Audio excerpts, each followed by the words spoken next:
January 30th, 2026. I'm on the jetty at Noyo Harbor in Fort Bragg, California, watching the fishing vessel Claire Louise come into port. From the docks at Noyo Harbor, I've watched the fishing vessel Claire Louise long enough to know her rhythms. She's a working boat through and through, not polished, not precious, just built for the kind of fishing that keeps a community alive. Every season brings a different personality out of her. When salmon season opens, if it opens, she heads out early, slipping past the jetty with her trolling gear set and her crew hoping for chinook that still carry the weight of the river in them. When the salmon fishery shuts down, she shifts into winter mode, stacking Dungeness crab pots high enough to make you wonder how she stays upright. And when the crab season settles into its grind, she turns to the deep water work, black cod, the quiet, dependable fish that keeps the lights on.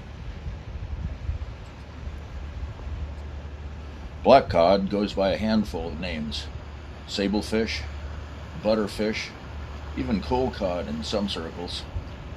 Butterfish makes the most sense once you taste it. Rich, silky, high-fat flesh that practically melts. Japan loves it.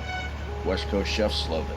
Anyone who appreciates a fish that's cooked itself in its own oil loves it. The Claire Louise fishes black cod with pots, not long lines. Heavy steel traps dropped into the deep, cold water where the sun doesn't bother reaching. The bait is always something oily, anything that leaves a scent trail drifting through the dark. When the boat comes back in, you can tell by the slow, heavy way she rides that the pot's paid off.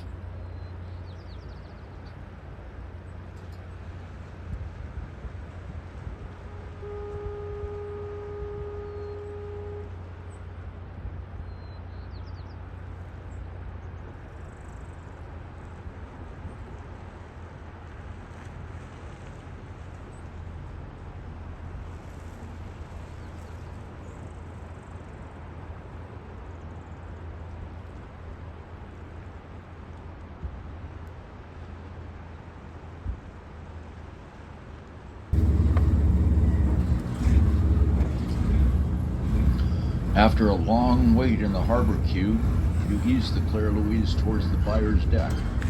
The boats ahead of you finish their offload one by one, and when your turn finally comes, you slide her in with quiet precision. No drama, no wasted motion, just skill. You read the wind, the tide, the little pushes of the current, and put the bow exactly where it needs to be. The deckhands on shore barely have time to gesture. You're already lined up, already home.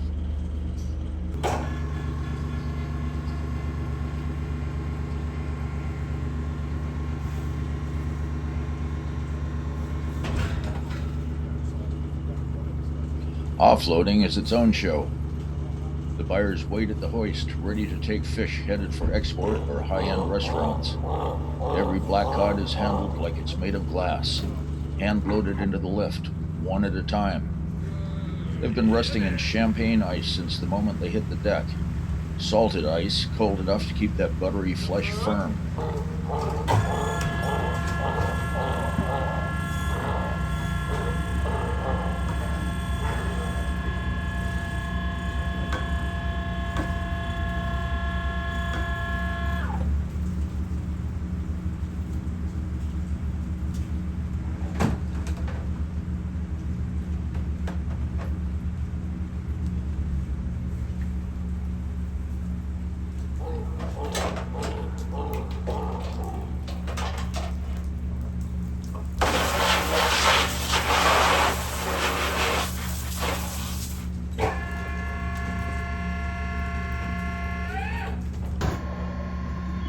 Once they're weighed and sorted, they go right back into champagne ice again. The grading is almost ceremonial. 1 to 3, 3 to 5, 5 to 7, and 7 up. Each size class with its own market, its own price, its own destination. The big ones, the 7-ups, are the stars of the show. They are sorted into 4 bins by grade, and when 2 deckhands are working side by side, it's like watching jugglers. Fish arc from hand to bin in a steady rhythm.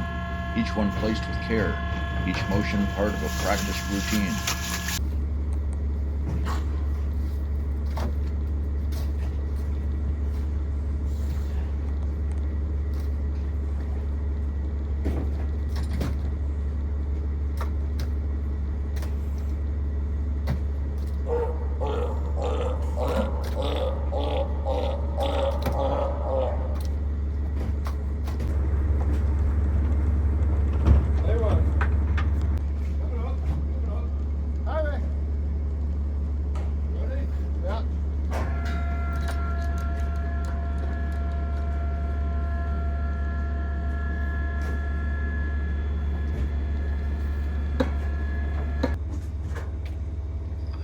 And while all this is happening, there's always an audience, the sea lions.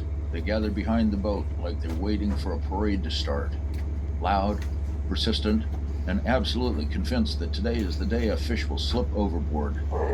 They bark, they posture, they complain, but they never get a thing. The crew is too careful and black cod is too valuable. Still, the sea lions show up every time. Eternal optimists in whiskers and blubber. When the last toad is iced and the paperwork is done, most people think the day is over. But the Claire Louise always heads back to her slip for the final ritual. The cleanup.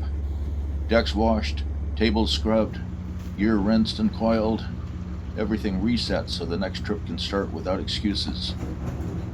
From shore it looks like routine, but if you watch long enough, you see the rhythm of a boat that's earned her place. Season after season, species after species, tide after tide.